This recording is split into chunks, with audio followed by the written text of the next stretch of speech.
Hegseth, the Secretary of Defense, refused to send medical supplies to a U.S. Army unit in Kuwait that was begging him for them. He refused for 2 weeks. On March 1st, an Iranian drone smashed through the tin roof of their base. 6 American soldiers were killed. One of them, Master Sergeant Nicole Armour of White Bear Lake, Minnesota, was alive when they pulled her out of the rubble. A medic put her in a civilian van and drove her to a Kuwaiti hospital. She fought the whole way. She died in the van. She died because the supplies were not in the van. And the supplies were not in the van because Pete Hegseth ignored 2 weeks of warnings from the people inside that base.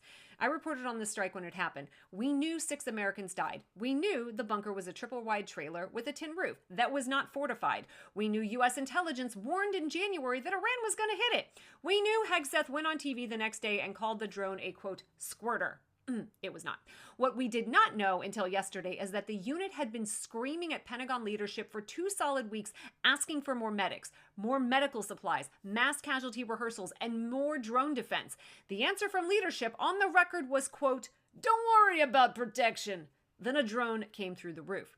This story exists because 8 American soldiers in uniform on the record are calling the Pentagon a liar.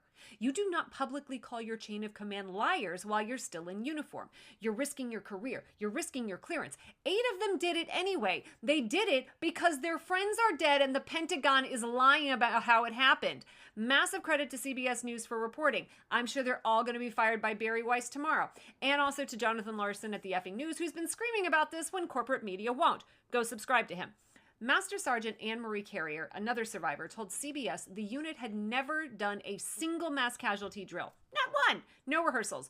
No doctor on site. No aid station. 1 ambulance for the entire base. Major Stephen Ramsbottom, who survived the attack, told CBS flat out that if there had been a doctor, an aid station, or more than 1 ambulance, Nicole Armour would be alive today.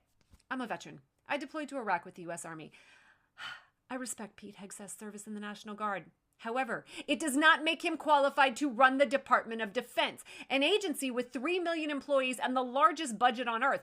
Hegseth's previous management experience was running 2 veterans nonprofits into the ground, both investigated for financial mismanagement, both of which he was forced out of. He was confirmed by the Senate by 1 vote, with J.D. Vance breaking the tie. Senate confirmed a Fox News weekend host to do a job he was never qualified to do, and now 6 American soldiers are dead.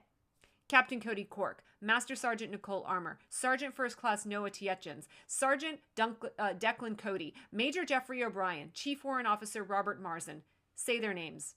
Pete Hegseth keeps talking about warrior spirit. Those soldiers had warrior spirit.